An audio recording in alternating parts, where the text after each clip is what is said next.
Bienvenidos, profesores. Quisiera partir preguntándoles a ambos, ¿cómo creen ustedes que están de preparadas las instituciones chilenas para adaptarse a las transformaciones que trae un nuevo gobierno? Yo creo que esto se puede analizar de distintos lados, esta pregunta, obviamente una pregunta amplia. Ujú. ¿Cómo están preparadas nuestras instituciones para adaptarse a las distintas transformaciones que trae un cambio de gobierno? También hay muchas transformaciones de cambio de época que estamos presenciando. Y yo creo que hay un lado optimista de esta pregunta y hay un lado un poco más pesimista. El lado optimista yo pondría que tenemos una institucionalidad sólida si lo comparamos con otros lugares. Nosotros tenemos buenas instituciones, por ejemplo en economía tenemos Consejo Fiscal Autónomo, tenemos el Banco Central, que son instituciones que van a poner al gobierno, que es un tremendo administrador, digamos, en diálogo con los intereses públicos. Eso mejora la discusión pública. El gobierno no puede operar con ventaja acá o tiene acotado el ámbito de acción también.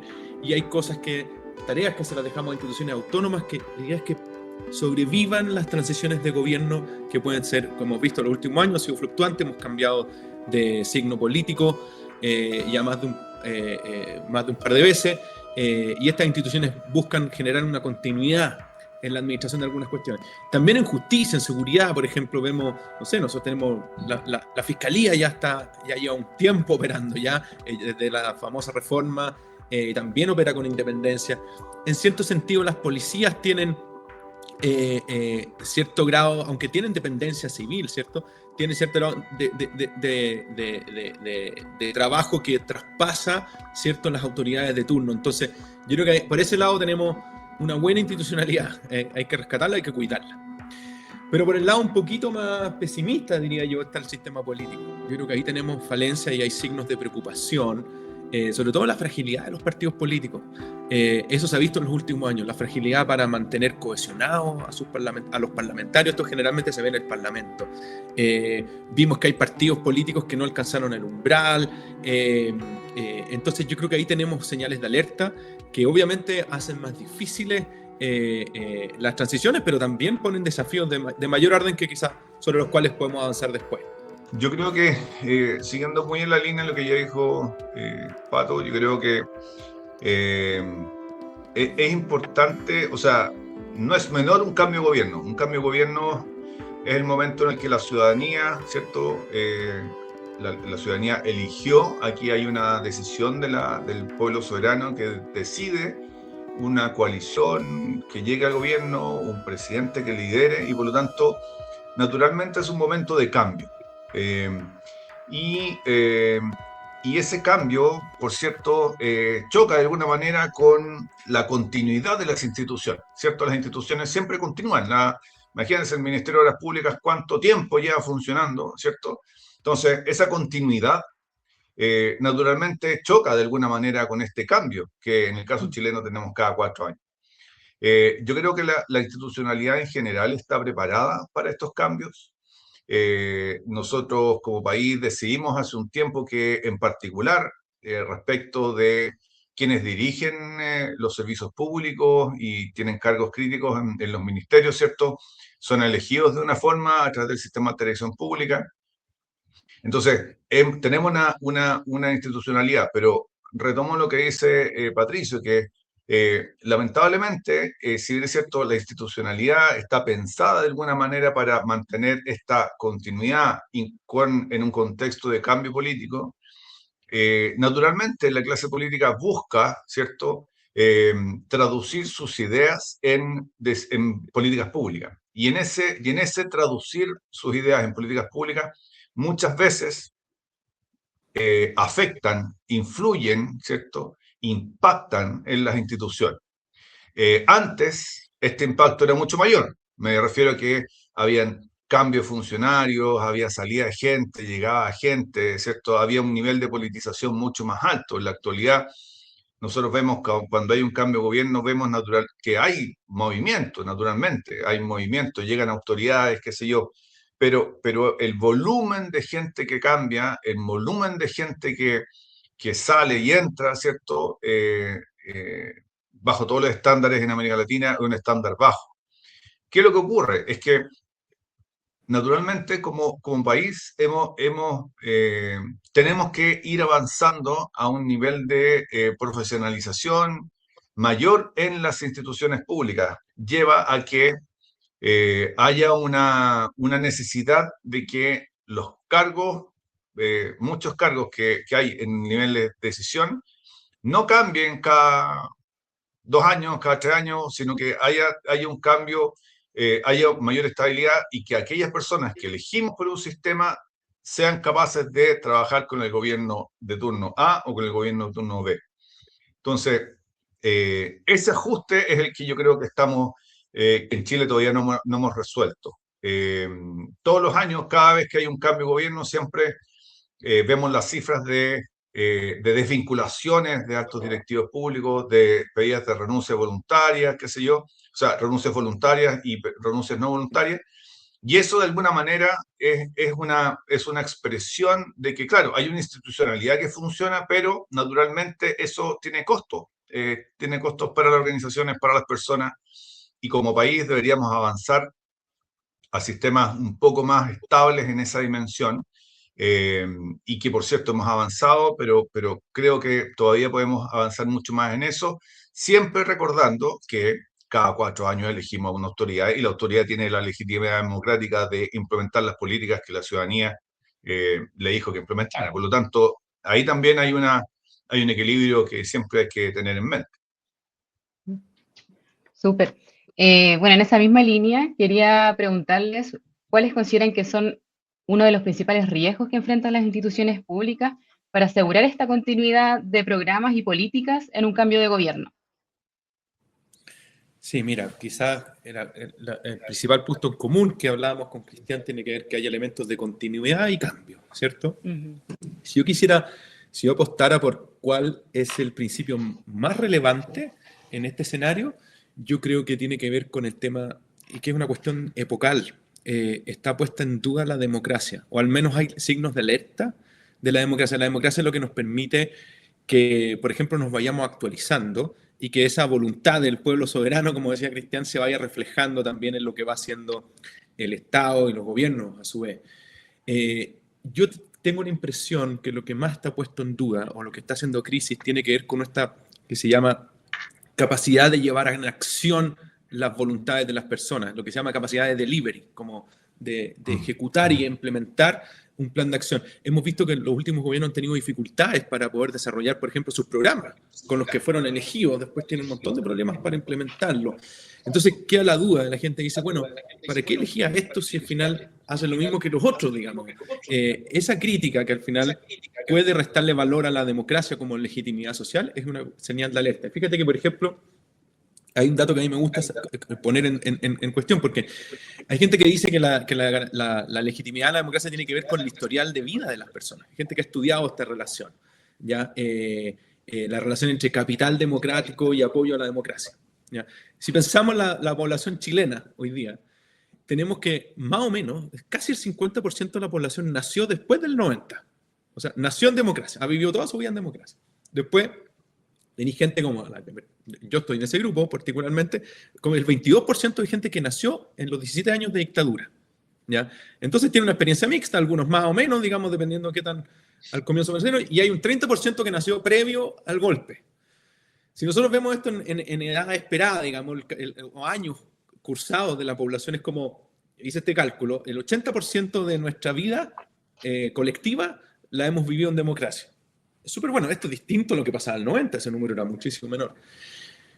¿Está garantizado entonces el apoyo a la democracia? Bueno, la verdad que no necesariamente. Esta cuestión han estudiado algunas personas. Por ejemplo, Acemoglu, el Premio Nobel de Economía, ha estudiado la idea en estas dos variables entre capital democrático y apoyo a la democracia. Entonces, lo que muestra él, por ejemplo, analizando encuestas de opinión y los historiales de vida de las personas en un montón de países, muestra que la verdad que no es la democracia, la experiencia de democracia per se, o quizás de democracia formal, lo que hace mejorar el apoyo a la democracia, sino que son las democracias exitosas, las que son capaces de desarrollarse en las dimensiones que a las personas les importan, las que le dan mayor soporte a las instituciones democráticas. Yo creo que aquí tenemos señales de alerta que tenemos que poner ojo, y yo creo que por eso cuestiones como las que hacemos, por ejemplo, en este diplomado, que tratamos de potenciar el capital general, digamos, capital cultural que tenemos en las personas para entender bien cómo hacer políticas sustentables, políticas que de largo plazo, que generen impacto,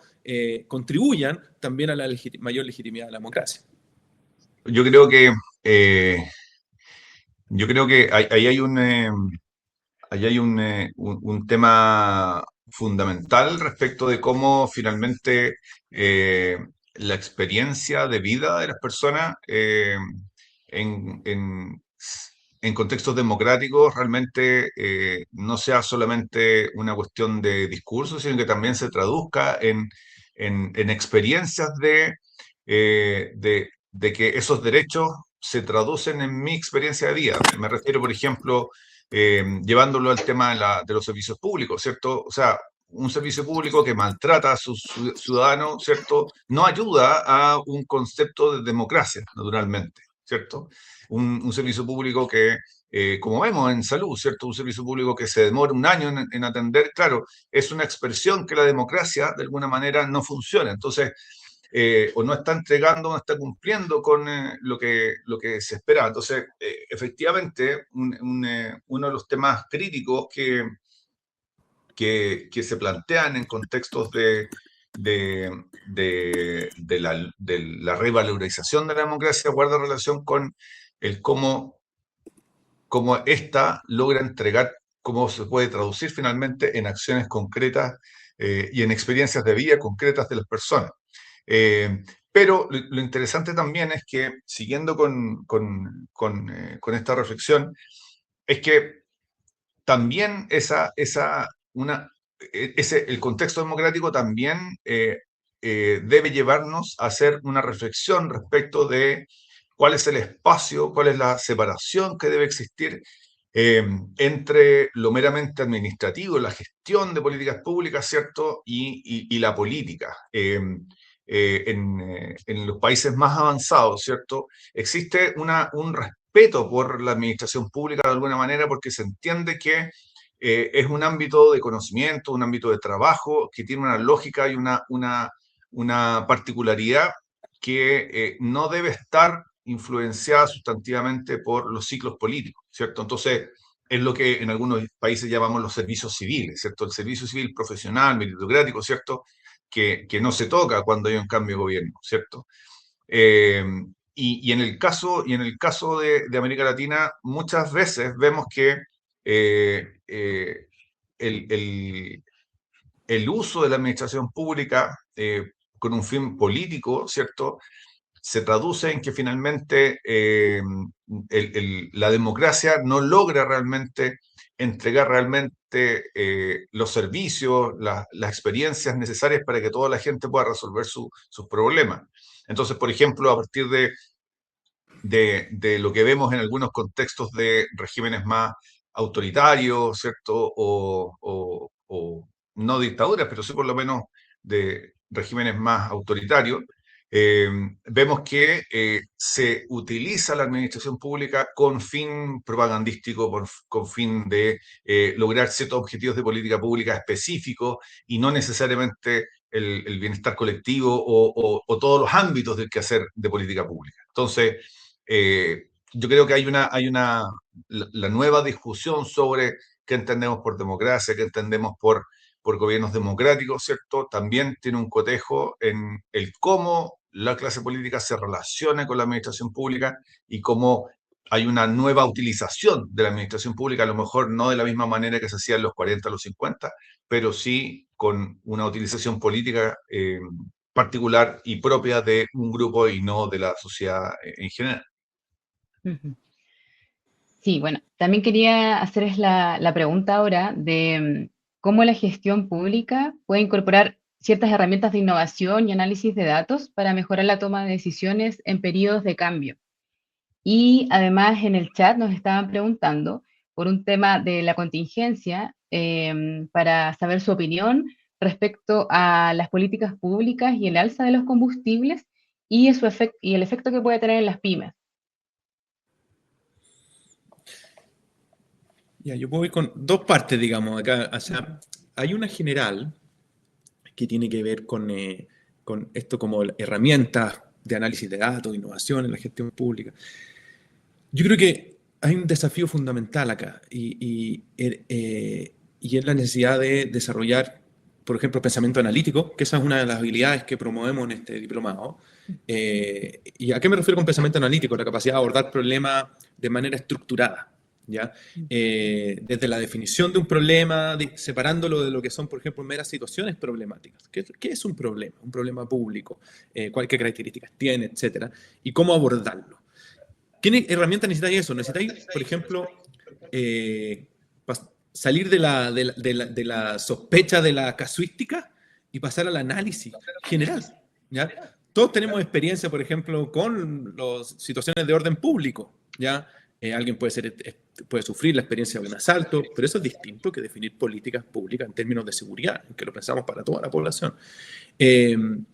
Entonces, salir de la casuística, que puede ser útil para establecer una línea narrativa, quizá para generar apoyo político, pero muchas veces puede confundir, y ya estamos llenos de experiencias donde a veces la casuística nos lleva no solo a pensar como consecuencias no deseadas, sino que nos puede confundir respecto de el ideal que uno quiere preservar. ¿Y esto por qué es importante? Porque el mundo en el que estamos es complejo. No es simple, no es cuestión de aquí, las variables con las que estamos operando no es que son un par nomás y uno hace unos ajustes aquí y obtiene resultados por este lado. Estamos en situaciones complejas, los problemas suelen ser multicausales, tener implicancias en distintos ámbitos, entonces es relevante desarrollar la capacidad de análisis que nos permita a nosotros entender por qué estamos en una situación puntual o no, y en ese sentido identificar bien cuáles son los costos y beneficios en una decisión. Una de las ideas que más tratamos de promover esta idea de trade-off, entender cuáles son las cosas que están en juego, cuáles son las alternativas, dibujar bien eso, cuáles son los dilemas, las cosas en juego frente a una decisión. Incluso no tomar decisiones es una decisión en sí, ¿cierto? Hay cosas que uno deja de hacer. Entonces, en esa perspectiva uno tiene que tener claro que no se puede hacer todo y que suele pasar que las demandas públicas superan las capacidades que existen. Entonces hay que gestionar esto, hay que gestionar lo público, y gestionar lo público es priorizar. Entonces, por ejemplo, vamos a la decisión que se tomó ayer. El ministro de Hacienda tomó una decisión respecto del MEPCO. ¿Cuál es esa decisión? Un breve paréntesis. El MEPCO, ¿qué es lo que hace? Es un mecanismo estabilizador del precio. Lo que trata de hacer amortiguar y que subidas abruptas en el precio de un commodity, que es como por ejemplo la gasolina, el diésel, impacta fuertemente en la economía nuestra, una economía que importa este bien y afecta en distintos lados de nuestra economía. Entonces tiene muchas implicancias, es muy difícil predecir cuál va a ser ese efecto, pero sabemos más o menos la dirección, ¿ya? Somos muy dependientes de esto. Entonces este mecanismo lo que hace trata de estabilizar o atenuar, amortiguar esas subidas abruptas. ¿Qué significa en la práctica? Como está diseñado este mecanismo, puso en un dilema al ministro de Hacienda. ¿Cuál era ese dilema? El dilema era cuánto costo fiscal quiero desembolsar hoy para amortiguar estas subidas abruptas que estoy experimentando, ¿ya? De alguna manera, esas subidas abruptas se van a transformar, ya lo vemos en los anuncios del día jueves, en que, por ejemplo, va a aumentar el precio de la benzina. Acá hay un problema externo, no es un problema de la administración del gobierno. La decisión del gobierno fue en ese dilema, identificar bien cuál es el dilema en que estaba. El dilema era hacer un esfuerzo fiscal para amortiguar mejor la subida abrupta o contener ese gasto fiscal y cuya alternativa va a ser traspasar el precio a los consumidores. Ese es un dilema. Esto va a tener repercusiones no solamente en el ámbito económico, sino en el ámbito político, ¿ya? Porque hay distintos grupos de interés que van a reaccionar a esto, van a decir, a mí quiero que me compensen de otra manera, porque yo soy relevante para la economía, en términos sociales, un montón de cosas. Entonces, ¿cómo poder poner a todos esos actores, digamos, en juego? Es un tremendo desafío. A eso se refiere el desafío de la gestión de lo público. El gobierno va a tener que definir una estrategia frente a esto, y no solamente puede mirar, digamos, la dimensión económica, sino que va a tener que poner otras dimensiones en juego, la dimensión social, la dimensión política. Vamos a ver qué va a pasar, digamos, en el Parlamento, cómo los parlamentarios van a adaptar eso. Bueno, me alargué un poco, pero dado que tenía dos partes la pregunta, deseé abordarla. De todas maneras. Cristian, no sé si quieres comentar algo. Sí, dos cosas, sin ser para nada experto en el tema del precio de la benzina, ni mucho menos, MEPCO, ni mucho menos, pero parto por esta segunda parte. Yo creo que Aquí es donde se ve el tema de la relevancia de lo político, de lo político y su relación con lo administrativo, ¿cierto? El cómo se calcula, el cómo se aplica, qué sé yo, todo eso guarda relación con... Hay un conjunto de funcionarios del Ministerio de Hacienda que son los que están encargados eh, están encargados de analizar el sistema de los precios, ¿cierto? Tienen distintos métodos de cálculo, ¿cierto? Y trabajan y actúan en función de un marco de política pública definido. Y es la autoridad política la que define cómo se va a ajustar, modificar, ¿cierto? Adecuar. eh, y serán los técnicos los que, una vez tomada esa decisión, van a tener que hacer los procesos adecuados a esa nueva decisión de política pública. Entonces, y claro, naturalmente, esta decisión de política pública tiene costo y efectivamente, como bien lo decía Pato, naturalmente las decisiones de políticas públicas tienen impacto. Las decisiones de política pública implican opciones, implican hacer A y no hacer B, implican impactos en A y implican impactos en B. Entonces, ese ejercicio de calcular los costos de esto, eso es responsabilidad de la clase política, es responsabilidad en este caso del ministro. El ministro tiene que haber dicho, tiene que haber pensado los 20, 30, 40 factores que hay ante esta decisión y él optó por un camino y de seguro habían 10 otros caminos y él optó por este. Entonces, una vez que se toma esta decisión, el conjunto de funcionarios que trabajan en el ministerio van a tener que hacer los ajustes y adecuar el proceso, a esta temática en función de esa decisión de política pública que la autoridad está legítimamente autorizado para realizar, producto que nuevamente volvemos al tema de los ciclos políticos. Ahora, ¿qué ocurre? Es que también lo interesante es que las y los funcionarios del Ministerio de Hacienda que trabajan en torno a este ámbito, que tienen una expertise en este ámbito, lo más probable es que tienen que haberle dicho al ministro, mire, en relación a esto, estos son los efectos, esto pasa, esto no pasa, esto ocurre. Históricamente ha pasado esto. Entonces, y ahí lo llevo a la primera pregunta que conversamos. Eso ahí también hay un tema importante, es que eh, en nuestros sistemas políticos, las y los funcionarios públicos de carrera o los que tienen estabilidad, tienen mucha información, manejan mucha información, conocen, ¿cierto? Entonces, son fundamentales, son claves para que la autoridad política tome correctamente las decisiones, ¿cierto? Los funcionarios públicos, la y los funcionarios públicos son los que tienen que tomar en consideración su experiencia, la historia. Imagínense, esto, como bien decía Pato, desde los 90 que tenemos este mecanismo. Claro, hay funcionarios que llevan mucho tiempo y que pueden aportar a la clase política diciendo, mire, esto en los 2000 pasó esto, en el 2005 pasó esto otro, qué sé yo. Entonces, esa articulación es esencial y yo creo que ahí el aporte que nosotros queremos hacer, estas dos unidades académicas de la Universidad Católica que queremos hacer, es que en los cursos, en la formación que queremos entregar a la gente que toma nuestros cursos, ¿cierto? Está que ese proceso de toma de decisiones, ese aporte que pueden hacer a la clase política y ese aporte que ellos pueden hacer en la mejora de la función pública se sustente en una formación constante, en constantemente adquirir nuevos conocimientos para ir mejorando el trabajo que han desempeñado, qué sé yo, y por lo tanto aporten en la toma de decisiones de mejor forma. Así que eso era como que en relación a esas dos temáticas. Perfecto.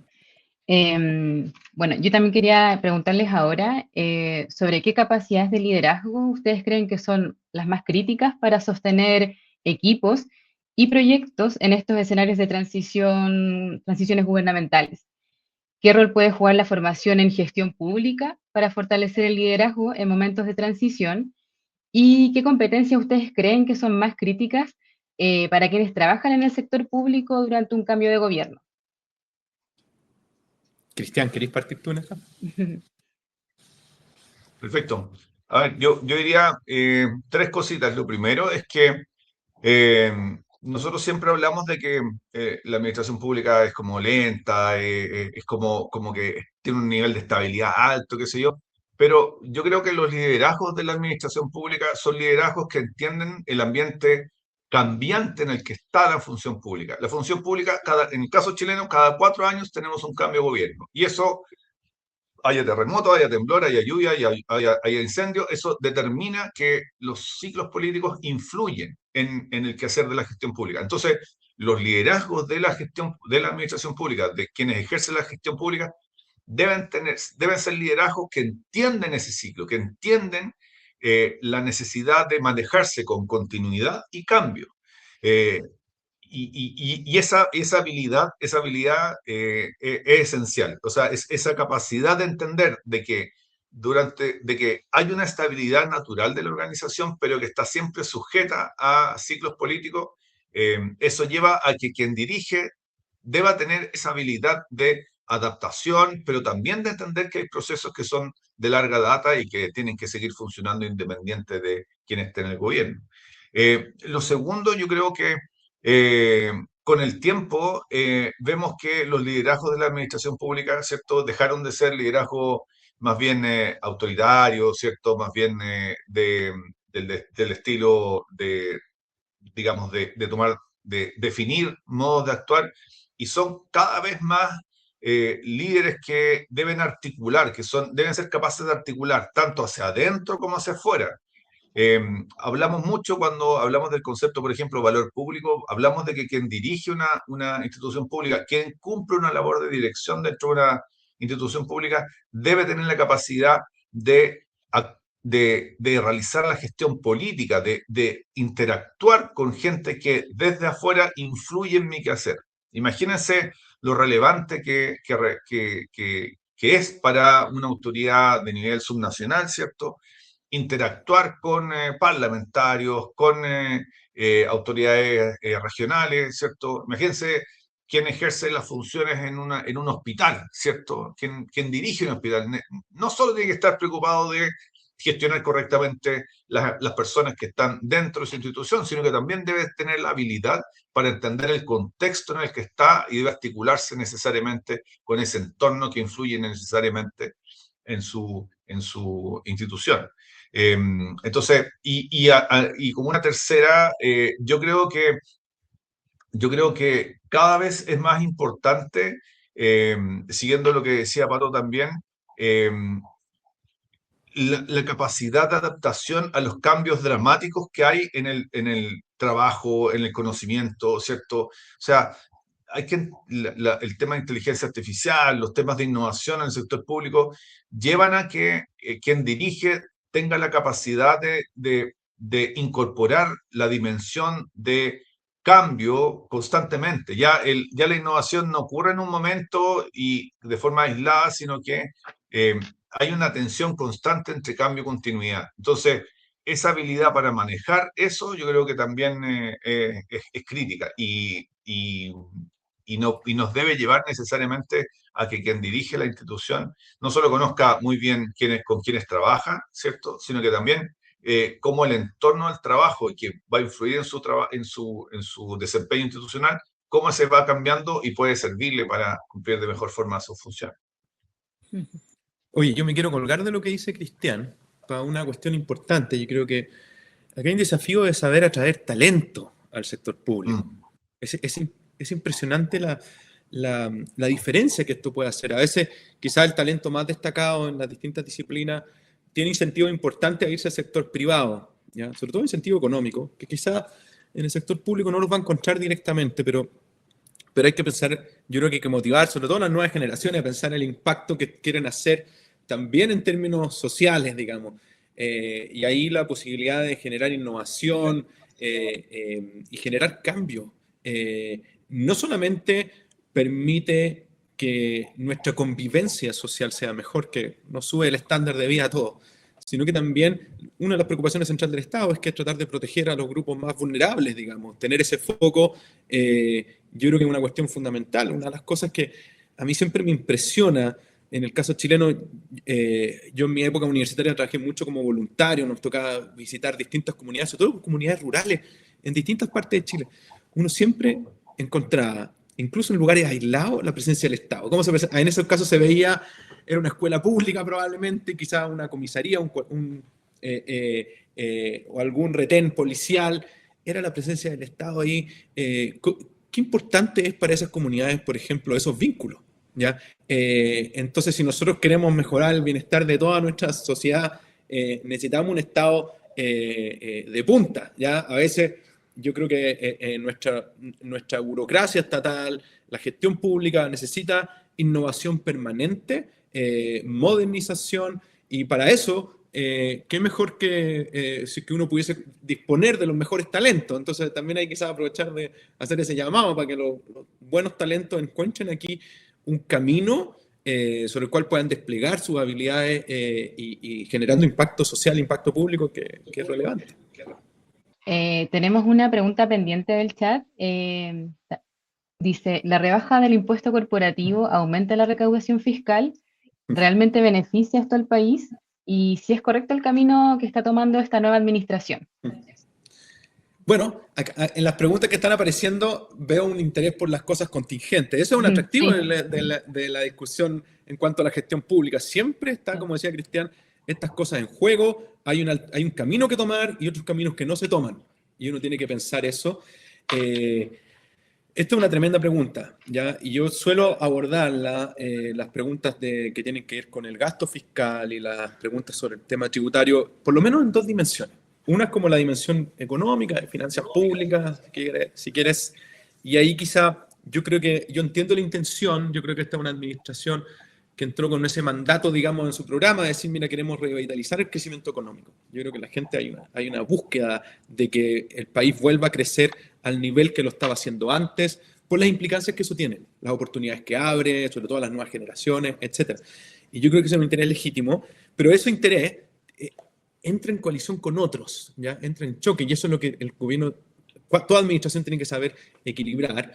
Y acá yo creo que mi lectura de la literatura es que, puesto en esos términos, es que rebajas de impuestos necesariamente se traducen en compensaciones luego porque mayor actividad económica y que eso puede generar mayor recaudación fiscal. Hay como varios eslabones ahí que, de nuevo, es una apuesta, son apuestas que hace la administración. El sistema político tiene que saber evaluarla, si es creíble o no, igual como en el MEPCO. Yo creo que en el MEPCO lo que hizo el ministro de Hacienda hizo una apuesta. La apuesta de él es que el precio de la gasolina y el diésel van a seguir subiendo. Yo creo que, y si eso fuese el caso, quizás la apuesta le salió bien, porque en el sentido va a haber significado, él va a después decir, mira, esto significó un ahorro fiscal de tanto.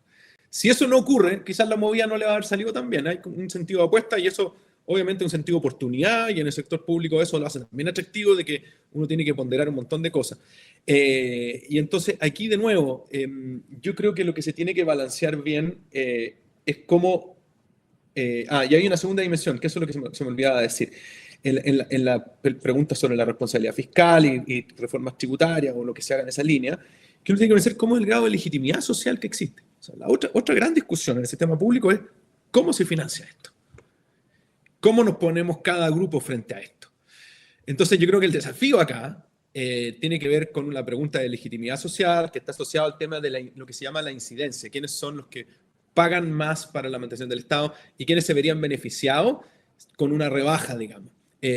Yo creo que eso lo va a tener que gestionar el gobierno. Tengo la impresión que la crisis, digamos, del petróleo va a tender a dilatar esta discusión, porque lo hace muy difícil tener estas dos cosas al mismo nivel. Eso ya haciendo especulación, si quieren, para hacer más entretenida la discusión, pero yo tiendo a pensar que eso lo va a dilatar. Y si el gobierno insiste, va a tener que dar explicaciones muy claras respecto de cómo, si es que por un lado la argumentación era el alto costo fiscal que implicaba mantener el MEPCO, que es este mecanismo estabilizador de precios, y no quería incurrir en un alto costo fiscal, bueno, si hay una reforma tributaria cuyo riesgo es que disminuyen los ingresos fiscales, ¿cómo se hace creíble que él va a poder compensar la ecuación de ingresos y gastos, digamos, tanto en el corto como en el largo plazo? Yo creo que tiene que saber transmitir eso, pero hay una apuesta a esto. La verdad que requiere estimaciones muy complejas de cuánto va a aumentar la actividad económica y cuánto de eso se va a traducir en mayor recaudación por otras vías, ya sea consumo, en el IVA u otros impuestos a la renta, la gente va a tener más ingresos, no sé. ¿Cuál es ese cálculo que están haciendo? Yo creo que la función de la sociedad civil es ser exigente frente a nuestras autoridades para explicar bien cómo están tomando estas medidas y que sean claros en sus objetivos, propósitos, plazos, metas y cómo se relacionan cada una de estas cosas. Cristian, no sé si quieres comentar algo. No, yo la verdad es que no, más allá de lo que ya dijo Pato, no tengo más aporte. Justo entró una pregunta que me Exacto. parece, me encantó, así que si quieres yo puedo abordar Dale tú eso. con esa pregunta, Cristiana. Dale. Dale nomás. Léela tú, Belén, mejor. Súper. La pregunta dice, ¿alguna estrategia para mantener la neutralidad política, diferenciando el rol técnico del político? O sea, eso es parte esencial de la función pública. O sea, la función pública tiene que ser neutral. Lo que pasa es que lo que ocurre es que en América Latina en general, por el nivel de politización que tenemos en nuestras administraciones públicas, naturalmente el ingreso, muchas veces el ingreso a la administración pública está teñido de una opción política. Entonces, eso hace que la gente que ingrese a la función pública esté adscrita o sea parte de alguna coalición, ¿cierto? Un partido político, qué sé yo. Pero siguiendo lo que ya hemos dicho acá, la- las coaliciones políticas van a cambiar siempre. Vamos a tener gente de izquierda, de derecha gobernando, pero lo que necesitamos es una función pública que siga funcionando. Entonces, es fundamental que tengamos funcionarios públicos que en su corazoncito pueden ser de izquierda, de derecha, pero desde el punto de vista del cumplimiento de la función, ellos tienen que cumplir las funciones independiente que el ministro, la ministra, el presidente, la presidenta sean de A o B, C o D, ¿cierto? Eso es esencial en la función pública, esa neutralidad. ¿Qué ocurre? Que eso no significa, como les digo, eso no significa que los funcionarios públicos se sientan más cercanos a unas políticas u otras, pero desde el punto de vista del sistema, lo que nosotros necesitamos son funcionarios públicos que mantengan, que aporten, que cumplan sus funciones independientes del gobierno de turno. Entonces, es fundamental que eso ocurra. ¿Cuál es el tema? Es que efectivamente, siguiendo con la pregunta, ¿cuál es la estrategia para mantener la neutralidad? En realidad, los sistemas políticos y los servicios civiles en particular definieron que la neutralidad política en gran medida se logra a partir de la estabilidad funcionaria, ¿cierto? Vale decir, darle estabilidad funcionaria a las personas que trabajan en la función pública permite que sean neutrales, que sea independiente de quién esté en el gobierno, estas personas van a seguir cumpliendo sus funciones y van a adoptar las decisiones que en el marco de las políticas públicas definidas por la ciudadanía, ¿cierto? Cumplan sus funciones. Eh, pero con el tiempo también los sistemas administrativos definen mecanismos para que la gente, ¿cierto?, exprese su opinión y también actúen en función de en situaciones en que la clase política quisiera interferir o quisiera influir en la función pública. Entonces, eh, por ejemplo, cuando hay una autoridad que quiere tomar una decisión inadecuada, que no corresponde, ¿cierto? En el estatuto administrativo los funcionarios públicos tienen la posibilidad de representar, vale decir, tienen la posibilidad de decirle, mire, autoridad política, ¿sabe qué? Usted está planteando esto, yo, en función de el expertise de esta institución, le puedo indicar que no corresponde porque las implicancias negativas que puede tener, y yo le represento a la autoridad, y la autoridad finalmente es la que puede tomar la decisión final. Y en contextos más extremos, la literatura ha planteado que también este tema de la neutralidad política se pone en cuestión cuando hay autoridades políticas que toman decisiones que de alguna manera van en contra de ciertas cuestiones esenciales de la función pública que se realizan en un ámbito. Entonces, se producen tensiones entre las y los funcionarios de carrera y la autoridad política, ¿cierto? Y en el extremo tenemos lo que la profesora Rosemary O'Leary planteaba esta idea de la guerrilla en el gobierno, que vale decir que se pueden dar lógicas en que, y de hecho lo vemos en contexto, por ejemplo, en Estados Unidos, vemos cómo algunas autoridades han tomado decisiones en contra de la tradición, en contra de la función permanente de la función pública, y los funcionarios públicos han buscado maneras para reaccionar en contra de esas decisiones y con todas las tensiones que eso atrae, eso genera. Entonces, el tema de la neutralidad política en términos conceptuales es muy simple y muy claro, pero en términos prácticos es muy complejo y claramente es un tema que, claro, cada 4 años explota, se expresa de forma mucho más clara. Y cuando tenemos cambios de signo político tan claro desde la izquierda a la derecha, naturalmente la neutralidad política se pone en cuestión. Y yo creo que aquí lo más importante es que cuando uno tiene sistemas administrativos profesionales, meritocráticos, la neutralidad es mucho más probable que cuando tú tienes sistemas administrativos que han estado marcados por altos niveles de politización. Súper, muchas gracias. Ya para ir cerrando, profesores, quisiera preguntarles de qué manera ustedes creen que los nuevos diplomados que tenemos entre la Escuela de Gobierno y el Departamento de Ingeniería Industrial buscan preparar a profesionales para enfrentar con éxito los retos que existen en estas transiciones gubernamentales y también los desafíos de trabajar en gestión pública. A ver, yo creo que es una muy buena combinación para alguien que esté interesado en hacer de la gestión pública algo cada vez mejor. La traduciría así, que lo que tratamos de combinar son herramientas analíticas de gestión que les permitan a ellos identificar bien los problemas, tratarlos. En ingeniería solemos decir que un problema bien definido es prácticamente un problema resuelto, ¿ya? Cuando uno es capaz de formularlo bien, identificar cuáles son las variables en juego, se hace muy evidente cuáles son las mejores alternativas, uno lo puede transmitir. Y eso ayuda, por ejemplo, sobre todo en la gestión pública, en que uno necesita convencer a otros de que una decisión es buena. Es clave el desarrollo de esas herramientas analíticas que te permitan trabajar en eso. Y por otro lado, y estoy seguro que acá Cristian va a querer complementar mucho, pero también entender las distintas dimensiones en juego. Acá no solamente hay una dimensión técnica, importa mucho el momento en que se presentan soluciones, también una narrativa particular que haga que, por ejemplo, la solución propuesta o el desafío planteado sea comprensible para la población, que sea atingente y que la gente también lo valore. Sobre todo en la gestión pública, uno necesita que, por ejemplo, las grandes reformas públicas, uno necesita que traspasen la voluntad de un gobierno de turno. Y para eso, por ejemplo, es clave construir mayoría ex ante. No solamente basta con que yo lleve a cabo mi programa, se me eligió elegido con esta intención.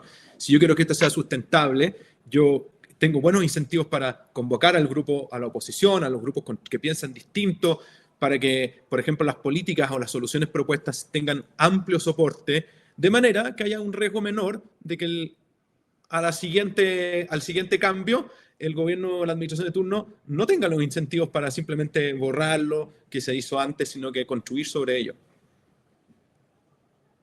Súper. ¿Cristian? A ver, yo creo que, claro, que el aporte que queremos hacer nosotros con nuestro curso, ¿cierto? Eh, aborda a tener los elementos para dar cuenta de la complejidad de este espacio. Finalmente, nosotros entendemos que la función pública, que incluso la función privada que está relacionada con la pública, ¿cierto? Vale decir, aquellas personas que están trabajando en fundaciones, en empresas que interactúan regularmente con el Estado, es fundamental que entiendan que el dinamismo de la gestión pública es complejo, tiene ciertas particularidades y que hay ciertos marcos analíticos que nos ayudan a entender de mejor forma por qué ciertas cosas ocurren y otras cosas no van a ocurrir, ¿cierto? Y también yo creo que con el tiempo hemos ido avanzando a modelos de gestión pública cada vez más complejos y que requieren de un conjunto de habilidades que permitan articular conocimiento. Eh, Como bien lo decía Pato, finalmente hay que convencer el funcionario público tiene que convencer con argumentos, con datos, con persuasión, en un contexto, tiene que convencer a muchos de que hay ciertas cosas que se tienen que modificar, adecuar, mejorar, cambiar, ¿cierto? Y en ese sentido, mientras más herramientas uno tenga para realizar esa actividad, mientras más elementos tenga para desempeñarse correctamente, esa articulación va a ser mucho más eficiente y va a permitir de mejor forma cumplir los mandatos de las instituciones donde estas personas están trabajando. Así que creo que eso nos llama a nosotros a tratar de hacer programas académicos que aporten realmente a equipar a las personas y a entender la complejidad del ambiente en el que están y de cómo pueden aportar a un mejor estado. Perfecto. No sé si quieren comentar algo al cierre, porque ya estos son los últimos minutos. No, sí, simplemente invitar a la gente a participar. Yo creo que esto es un gran esfuerzo entre la Escuela de Gobierno y el Departamento de Ingeniería Industrial y Sistemas de la Católica, con excelentes profesionales para poder ofrecer cursos de calidad a la gente que esté interesada en mejorar la gestión pública en un sentido amplio. Sí, de todas maneras. Agradecemos entonces a los profesores Pato Domínguez y Cristian Pliskov por esta conversación y por esclarecer el rol de la gestión pública en periodos de cambio y las herramientas que pueden entregar nuestros programas en esta línea. Les recuerdo también que toda la información sobre nuestros programas relacionados con gestión pública, tanto los diplomados como los cursos, los pueden encontrar en clase ejecutiva, en la página también de la Escuela de Gobierno y en la página web del Departamento de Ingeniería Industrial y de Sistemas de la Universidad Católica. Y por último, para recordar los diplomados que estamos ofreciendo y por los cuales se forma esta alianza entre Ingeniería Industrial y la Escuela de Gobierno, son 5, que los voy a mencionar a continuación. Está el Diplomado en Control de Gestión en Instituciones Públicas, el Diplomado en Gestión de Personas en el Sector Público, Diplomado en Gerencia Pública y Tecnologías Emergentes, Diplomado en Innovación y Modernización del Estado y el Diplomado en Alta Dirección en el Estado. Todos estos diplomados son parte de clase ejecutiva, que es un programa de perfeccionamiento que hace la Universidad Católica, cuyo formato de clases son online, asincrónicas y online en vivo. Y por último, comentarles que todos estos diplomados se encuentran hoy con un 50% de descuento y les van a permitir, les entregan herramientas y habilidades que les permiten mejorar y ampliar su carrera profesional. Entonces, cualquier duda que tengan, pueden escribir a mi correo, que es belen.perez@uc.cl, y quedamos dispuestos a responder cualquier tipo de dudas respecto a estos programas. Así que muchas gracias a todos por acompañarnos hoy, por su interés, por sus preguntas, y como ya mencioné, cualquier duda pueden contactarse a mi mail. Así que muchas gracias, profesores, muchas gracias a todos los que nos acompañaron hoy. Gracias a ti, Belén, y gracias, Cristian. Gracias. Chao, que tengan un buen día. Chao.